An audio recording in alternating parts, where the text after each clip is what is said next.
पाकिस्तान 'ਚ पंजाबी कॉन्फ्रेंसां दे सब तो वड्डे नैटवर्क पंजाबी नैशनलिस्ट फोरम वालों जी आयां नूं। अंग्रेज़ दौर 'ਚ गंगा जमुना ते वादी सिंध दे मसाइल मुख्तलिफ सी। अंग्रेज़ दौर 'ਚ मुसलमानां दे नाल गंगा जमुना तहजीब वाले उत्तर प्रदेश 'ਚ की हो रहा सी, इस तों वादी सिंध दी ज़मीन दे नाल नत्थी करना फजूल है।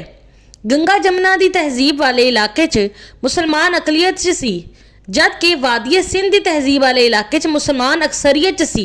पाकिस्तान नूं नज़रिया पाकिस्तान की बुनियाद ते वादी सिंध की जमीन ते मुस्लिम अक्सरीती इलाकों ते बनाया गया सी। दो कौमी नज़रिया गंगा जमुना तहजीब के मुसलमानों का सी।